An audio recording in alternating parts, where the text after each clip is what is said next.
हर हर महादेव। जय महाकाल।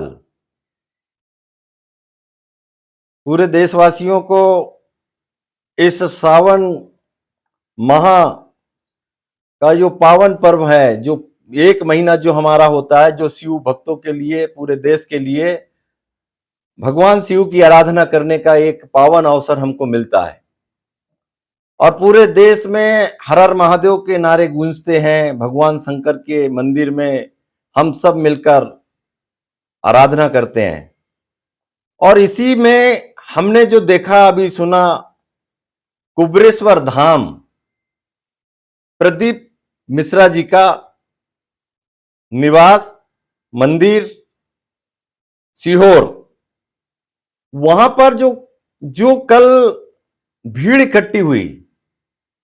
अब ये बता रहे हैं कि 2 लाख लोगों को की व्यवस्थाएं संभावित की गई थी कि 2 लाख लोग आएंगे, वहां 4 लाख लोग पहुंच गए। और अगर कोई घटना या दुर्घटना बड़ी हो जाए तो कौन जवाबदार रहेंगे? पिछले बार भी इसी तरीके से कुबेरेश्वर धाम में घटना घटी, आप सबको पता है। और अभी भी एक व्यक्ति की मौत हुई है, 10-15 लोग अभी एडमिट है तबीयत खराब होने के कारण।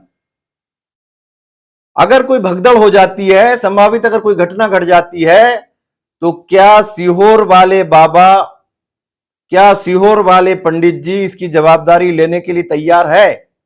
और नहीं है तो फिर क्यों इतने लोगों को इकट्ठा करने का काम किया जाता है? क्योंकि आपने प्रवचन के अंदर, जहां भी देश में प्रवचन के अंदर, हमने पिछला प्रवचन भी आपका सुना था, तो आपने कहा था कि कावड़ यात्रा इतने बजे निकाली जाएगी और हम यहां से जल लेकर कुबेरेश्वर धाम पहुंचेंगे और अभिषेक करेंगे। लोगों की आस्था है, लोग आस्था से जुड़े हैं और उसके बाद में लोग वहां पहुंचते हैं। तो आपको तो कहना चाहिए कि अपने क्षेत्र वाइज जहां पर भी आप अभिषेक करना चाहते हैं वहां अपनी कावड़ यात्रा निकाले। छोटे छोटे क्षेत्र के अंदर कावड़ यात्रा निकाले, लोग पूरे देश में निकालते हैं। लेकिन आखिरकार आप कुबेरेश्वर धाम में लाखों लोगों को इकट्ठा कर क्या दिखाना चाहते हैं, क्या बताना चाहते हैं? और अगर कोई घटना घट जाती है तो इसकी जवाबदारी कौन लेते हैं? पंडित प्रदीप मिश्रा जी, हम धार्मिक लोग हैं, हम आस्था से जुड़े हैं और हम भगवान शिव के, भगवान शंकर के अटूट भक्त हैं, हम महाकाल के भक्त हैं।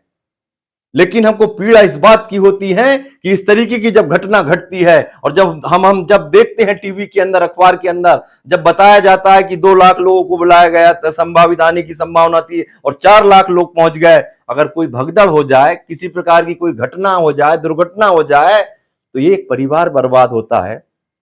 एक बेटा की, बेटी की, परिवार की, किसी की भी जान जाती है, उसके घर में क्या बीतती होगी, कभी आपने सोचा है? जिसका परिवार नष्ट जाता है, जिसका परिवार की किसी प्रकार की कोई घटना से वो ग्रसित होता है, उसके परिवार के बारे में आपने कभी सोचा है? आप तो लाखों रुपए लेकर प्रवचन करने का काम करते हैं, आप तो बिना पैसा से एक हवन भी नहीं कर पाओगे। पूरे देश के अंदर हम समझते हैं कि कोई गरीब आदमी अगर आपका प्रवचन कराना चाहे तो क्या आप प्रवचन करने के लिए पहुंच पाओगे? आपका प्रवचन कराना है, आपकी कथा करवाना है, आपकी भागवत कराना है, तो वही बड़े लोग करा पाते हैं, वही पैसे वाले लोग करा पाते हैं, वही पूंजीपति लोग करा पाते हैं जिनके पास में अनाप शनाप पैसा है। कोई गरीब आदमी, कोई छोटे आदमी, कोई गांव का मजदूर, गांव का किसान आपकी कथा नहीं करा पाता, क्योंकि आपकी कथा का रेट ही इतना है, दाम ही इतना है। तो मैं कहता हूं कि आप कथा के से दाम लेकर, कथा का इतना पैसा लेकर अगर आप प्रवचन करते हैं, तो हम समझते हैं कि कहीं ना कहीं ये हमारे धर्म के और हमारा धर्म का जो प्रचार हो रहा है, जो सनातन की बात कर रहे हैं, हम इस सब का हम सम्मान करते हैं। लेकिन आप लोग जो पैसा इकट्ठा करके जो पूरा साम्राज्य इकट्ठा करने का काम कर रहे हैं, इस चीज का हमको दुख है।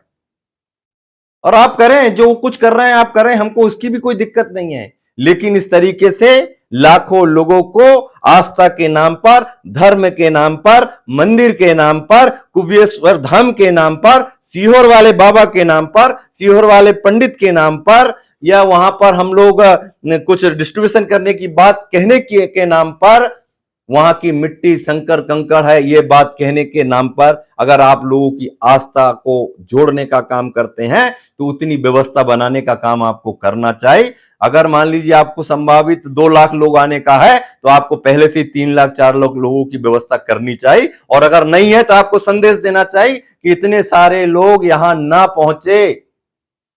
ये बात हम इसलिए कह रहे हैं कि कोई भी ऐसी बड़ी घटना या दुर्घटना ना घटे, क्योंकि पिछले बार भी वहां पर घटना घटी थी।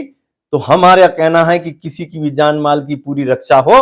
भगवान शंकर तो हर जगह है। हम अगर अपने मन से भी श्रद्धा से भाव से अगर हम शंकर की पूजा करते हैं, हमारे बाजू के मंदिर में जाकर भी हम अगर शंकर की पूजा करते हैं, तो शंकर हमको उतना ही देने वाला है जितना कुबेश्वर धाम में जाने के बाद मिलने वाला है। तो साथियों, आप सब भक्तों से मेरा आग्रह है कि ऐसी भीड़ भाड़ में धर्म के नाम पर, धार्मिक इस आस्था के नाम पर हम ऐसे उलझन में ना फंसे, ताकि किसी प्रकार की कोई घटना या दुर्घटना के हम शिकार हो सकें। बहुत बहुत धन्यवाद। हम आने वाले समय पर ध्यान रखें कि ऐसी कोई घटना की पुनरावृत्ति ना हो। इस पे सारे कथावाचक को ध्यान रखना चाहिए। हर हर महादेव, जय शंभू,